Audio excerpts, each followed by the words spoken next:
Hello students, आज के हम इस वीडियो में करेंगे क्लास 5th के लिए पेज नंबर 30, जिस पे हमारा क्वेश्चन नंबर है 9। इससे लास्ट वीडियो में हमने क्वेश्चन नंबर 8 तक कर लिया था। ये हमारा चैप्टर नंबर 12 चल रहा है क्लास 5th का, जिसमें हम लास्ट जो हमारा क्वेश्चन है क्वेश्चन नंबर 9 पर हम आ गए हैं। लास्ट वीडियो में हमने क्वेश्चन नंबर 8 तक कर लिया था, तो जिन बच्चों ने पिछली वीडियोज़ को नहीं देखा है वो पिछली वीडियोज़ को ज़रूर देखें, ताकि आपको ये चैप्टर सारा क्लियर हो जाए इस चैप्टर में हमें क्या करना है। तो आगे की क्लास को, मतलब आगे के क्वेश्चंस को हम ध्यान से समझेंगे, ठीक है। तो इस वीडियो को आपने पूरा देखना है ताकि आपको सारी चीज़ें समझ में आ जाए, और साथ ही हमारे इस चैनल को सब्सक्राइब भी कर देंगे। तो स्टार्ट करते हैं। क्वेश्चन नंबर 9 है हमारा। इसके अंदर देखिए क्या है, क्या लिखा हुआ है। A lady gave birth to a baby boy. एक बेबी बॉय को जन्म दिया एक लेडी ने। तो क्या बोला उसने, his weight at the time of birth was 2.6 kilo. जब उसका जन्म हुआ तो उसका वेट 2.6 किलो था। At the end of the first month, और एक मंथ पूरा होने के बाद उसका वेट जो है 3.6 किलो हो गया। He was weighted after every month, और उसका फिर वजन जो है, उसका जो वेट है वो हर एक महीने के बाद मापा गया। And put A dot on the chart, और उसे चार्ट के ऊपर एक डॉट लगा दी। जैसे मैं आपको दिखा देता हूँ, ये है हमारा चार्ट।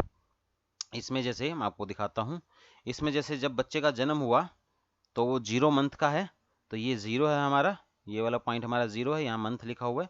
तो 0 मंथ पे जो डॉट लगाई वो लगा दी 2.6 किलो पे, ठीक है, ये वेट है। उसके बाद उसने जब वो एक मंथ का हो गया है, तो ये एक मंथ वाली लाइन है, तो उसका 3.6 पर डॉट लगा दी।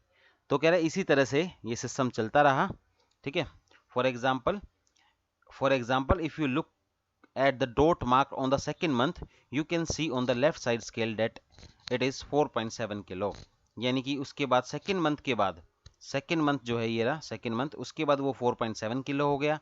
थर्ड मंथ के बाद 5.5 हो गया, 4 मंथ के बाद 5.9 हो गया, और 5 मंथ के बाद 6.6 किलो का हो गया, ठीक है। तो ये हमें क्या दे रखा है, इस चार्ट में इसको लगा रखा है। आप देख सकते हो, अभी बताया मैंने आपको, 0 मंथ पर 2.6 किलो, 1 मंथ पे 3.6 किलो। उसके बाद सेकेंड मंथ जब उसका पूरा हो गया तो ये हो गया हमारा 4.7 किलो। थर्ड मंथ जब पूरा हो गया तो ये हो गया 5.5 किलो। 4 मंथ जब पूरा हो गया तो ये हो गया 5.9 किलो, और जब 5 मंथ कंप्लीट हो गए तो ये हो गया 6.6 किलो, ठीक है। तो उसके बाद अब हमारे इसके ऊपर बेस्ड क्वेश्चन है। ये कुछ भी नहीं था, यहाँ तक हमें सिर्फ इतना करना था। इसने बोला था now took at the height of each dot in kilogram and check from the table if the dotted are mark correctly. ये सारे डॉट सही लगाए गए हैं या नहीं, ये हमें यहाँ पर चेक करने थे। तो ये सारे के सारे डॉट बिल्कुल सही हैं, इसमें हमें कुछ नहीं करना, ठीक है। उसके बाद हमारा जो ये क्वेश्चन बनता है, क्वेश्चन पे आ जाते हैं हम। क्या कहा है इसने, between which month did the weight of the baby boy change the most. सबसे ज्यादा बेबी का जो वेट है वो कौन से महीने में चेंज हुआ है, मतलब बढ़ा है, ठीक है। 0 to 1 में ज्यादा बढ़ा है, 1 से 2 में ज्यादा बढ़ा है, 2 से 3 में, या 4 से 5 में, ठीक है। तो देखते हैं भाई। तो आप एक चीज देखिए, टेबल पर आता हूं मैं, टेबल से आपको समझ में आएगा। ये देखिए, 0 मंथ जब बेबी था ये तो 2.6 था, और 1 मंथ का होते होते वो 3.6 हो गया। तो आप यहां से देख सकते हो, यहां पर 1 किलो का फर्क आ गया, ठीक है। 2.6 से 3.6 हो गया, 1 किलो का फर्क आ गया। फिर यहां से यहां तक जाने में 3.6 से 4.7 हो गया। 3.6 से कितना हो गया, 4.7 हो गया। तो यहां पर जो चेंज आया वो आया 1.1 किलो का। यहां से चेंज जो आया वो कितने का आया, 1.1 किलो का चेंज आया, ठीक है। 6, क्योंकि देख सकते हो आप 3.6 से 4.6 1 किलो, और 4.6 से 4.7 0.1, तो 1.1 किलो का। फिर 4.7 से 5.5 तक अगर मैं जाता हूं तो ये हमारा 0.8 किलो का चेंज हुआ। फिर 5.5 से जब 5.9 पे गया तो केवल 0.4 किलो का चेंज आया, और जब 5.9 से 6.6 पर गया तो ये 0.7 किलो का चेंज आया। ये माइनस करके पता चला है मुझे, मैंने इसमें से ये माइनस कर दिया, इसमें से ये माइनस कर दिया, इसमें से ये, इसमें से ये, इसमें से ये, ठीक है। तो ये मुझे चेंजेस पता चल गए। अब हमें बताना है कि कौन से मंथ में चेंजेस जो है सबसे ज़्यादा हुआ है। तो ये आप देख सकते हो, ये जो चेंज है, ये जो इंक्रीमेंट है वेट में, वेट इंक्रीज हुआ है, ये सबसे ज़्यादा हुआ है। ये कब हुआ है, यहाँ से यहाँ हुआ है। और ये कौन सा था 1 मंथ, और ये कौन सा है 2 मंथ, यानी कि एक से लेके दूसरे महीने के बीच में जो इंक्रीमेंट हुआ है उस बेबी के वेट में वो सबसे ज़्यादा हुआ है। तो यही क्वेश्चन पूछा है कि कौन से महीने में जो वेट है वो सबसे ज़्यादा चेंज हुआ है। तो 1 to 2, एक महीने से दूसरे महीने के बीच में जो चेंज हुआ है वो सबसे ज़्यादा हुआ है। अब आगे के जो क्वेश्चन है वो कुछ भी नहीं है, गैसिंग के क्वेश्चन है। ठीक है, गैस करने के क्वेश्चन है। देखिए, what could be the weight of this baby at the end of 10 month. Gas यानी कि 10 महीने के बाद उस बेबी का वेट कितना हो जाएगा, गैस करना है। अब गैसिंग में यहाँ पर चारों आंसर सही हैं, आप कोई भी आंसर लगा सकते हो, इसका कोई भी प्रॉब्लम नहीं है, चारों के चारों आंसर सही माने जाएंगे। ठीक है, क्योंकि हमें गैस करना है। ठीक है, गैस करना है कि 10 मंथ में कितना वेट हो जाएगा, तो यहाँ पर कोई भी फिक्स वेट नहीं है। लेकिन फिर भी मैं आपको एक चीज़ बताना चाहूँगा, यहाँ पर अगर मैं बात करूँ तो 7.9 किलो जो है वो हम नहीं लेंगे।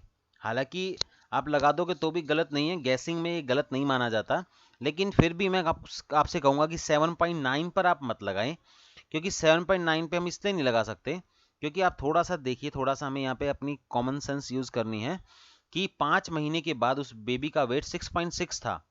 ठीक है, और 10 महीने के बाद 7.9 होना ये काफ़ी कम हुआ। ठीक है, काफ़ी कम हुआ, इतना तो नहीं हो सकता। 5 महीने में तो 6.6 था और अगले 5 में केवल 6.6 से 7.9 ही हुआ, बहुत कम वेट बढ़ा ना। इतना होना बहुत मुश्किल है, मतलब ऐसा नहीं होता। कोई कोई केस ऐसा होता है जिसमें ऐसा हो सकता है, बट मैक्सिमम ऐसा मोस्टली ऐसा नहीं होता। इसलिए हम चाहें तो इस ऑप्शन को छोड़ सकते हैं, बाकी आप कोई भी ऑप्शन लगा सकते हैं, सारे सही हैं। ठीक है, वैसे भी मैं आपको बता दिया है ये गैस का क्वेश्चन है, गैस में हमारे सारे आंसर ठीक माने जाएंगे। उसके बाद सी पार्ट है, will the baby keep growing his weight all the time. क्या बेबी का वेट हर बार बढ़ता ही रहेगा? ये भाई जरूरी नहीं है, नो लिखेंगे यहाँ पर। ये इसलिए क्योंकि जरूरी नहीं होता कि हर बार वेट बढ़ता ही रहे। मान लो कई बार ऐसे ऐसे दिन भी आ जाते हैं जिसमें बेबी का वेट घट भी जाता है। ठीक है, ऐसे भी आ जाते हैं कि कई बार बेबी का वेट बढ़ता नहीं है कुछ दिनों तक। ठीक है, उतना ही रह जाता है, कम भी हो जाता है। तो इसलिए हम ये नहीं कह सकते कि उसका वेट जो है हमेशा बढ़ता ही रहेगा। फिर उसने कहा है what will be his weight at the end of 100th month, यानी कि जब वो बच्चा 100 महीने का हो जाएगा तो उसका वेट क्या होगा, मेक ए गैस, एक गैस करना है हमें। अब आप एक चीज समझिए, 100 मंथ का मतलब होता है बच्चा 8 ईयर्स का कंप्लीट हो गया है 96 मंथ्स में। 96 मंथ्स का मतलब होता है 8 ईयर्स, और 4 मंथ हो रहा है, यानी कि इस समय बच्चे की एज जो है वो 8 साल 4 महीने है। ठीक है, तो आप थोड़ा सा बस आइडिया लगा सकते हो कि 8 साल का जो बच्चा होता है उसका लगभग वेट कितना होता है। ऐसे तो हम कुछ भी लिख सकते हैं। ठीक है, सब तरह का होता है, कोई बच्चे मोटे भी होते हैं, कुछ पतले भी होते हैं। ठीक है, तो किसी भी तरह का वेट हो सकता है, कम भी हो सकता है, ज़्यादा भी हो सकता है। लेकिन फिर भी हमें थोड़ा सा यहाँ पर सेंस यूज़ करनी है। जैसे हम सेंस यूज़ करने का मतलब ये नहीं है कि हम 5 किलो 10 किलो लिख देंगे। 8 साल के बच्चे का वेट 5 किलो 10 किलो तो हो नहीं सकता। ठीक है, और फिर यूँ भी नहीं है कि हम कोई 70-80 किलो लिख देंगे, इतना भी पॉसिबल नहीं है। तो हम थोड़ा सा आइडिया अगर हम देखें, जो नॉर्मल बच्चे होते हैं, ठीक है, उनका वेट लगभग 20-25 किलो के आसपास होता है। 8 साल की एज में लगभग जो वेट है वो 20-25 किलो के आसपास होता है। तो आप 20 से लेके 25 तक कोई भी आंसर लिख दीजिए, सारे आंसर आपके ठीक माने जाएंगे। 20 किलो लिख दो, 21 लिख दो, 22 लिख दो, 23, 24, 25, ये सारे आंसर आपके लगभग ठीक माने जाएंगे। ठीक है, तो ये लास्ट के 2 क्वेश्चन हमारे क्या थे, गैसिंग के क्वेश्चन थे, तो इसमें कोई भी आंसर हमारे माने जा सकते हैं। ठीक है भी, आई होप आपको समझ में आ गया होगा। ये हमारा चैप्टर नंबर 12 कंप्लीट हो गया है। तो थैंक यू सो मच।